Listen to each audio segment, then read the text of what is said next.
If you're here, there's a good chance that the word depression or mood issues really just doesn't cut it for you anymore, because it's so much more than a word, right? It's waking up early, already tired, already behind before the day even begins. It's a mind that keeps pulling you back into the same negative thoughts, reviewing the past, pulling you into the future. What's wrong? What's not working? What's never going to change? And for many, kind of heaviness, a hopelessness, or even things you used to enjoy just don't have the same good feeling anymore. You withdraw a bit, then a bit more. You stop reaching out. You go through the motions sometimes, but you're just not there. And for many, maybe the hardest part, it's that a part of you started to wonder, is this just how it's going to be? By the time most people land here, you've already tried a lot. And I mean a lot. Most have done therapy, different therapists. They've read books and more books and tried medications, maybe several medications, adjusting and switching and hoping each time this will be the one that turns it around, right? And that's understandable.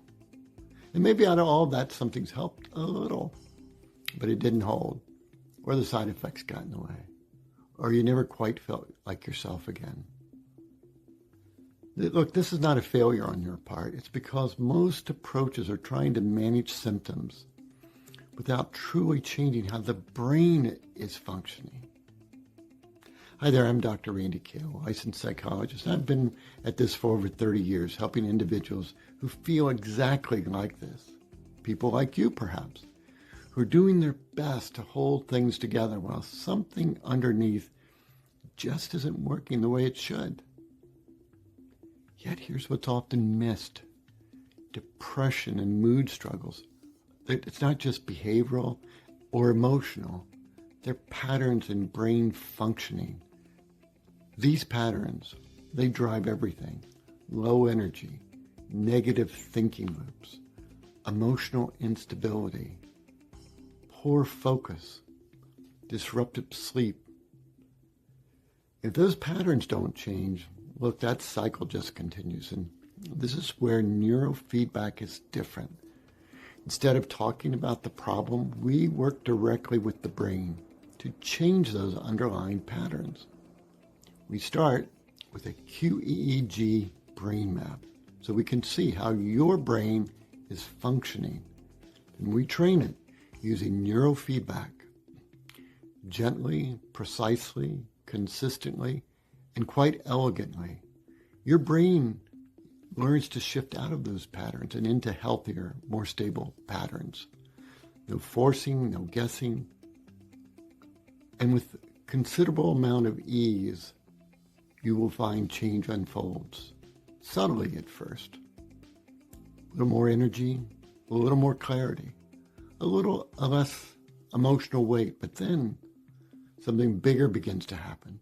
You don't feel like you're fighting your own mind. You start showing up differently. Life opens back up just a bit and a bit more, but over time, the doorway to a full life swings wide open. It almost seems like a miracle at times to me, but neurofeedback works because we're not about managing symptoms. It's about helping your brain learn how to function better. The changes are measurable, they're predictable and sustained. So when change happens at the level of brain patterning, sleep improves, outlook becomes brighter, relationships become richer, work becomes more fulfilling, and happiness has room to expand. Look, if what I've described appeals to you, I suggest we have a conversation, a free consultation where we can talk about what you've experienced, what you've tried, and you can discover if this approach makes sense for you. You don't have to keep guessing your way through it. You'll find the scheduling link right below this video. Set up that free consultation, and it may be the first real step toward getting yourself back. I look forward to chatting. Take care.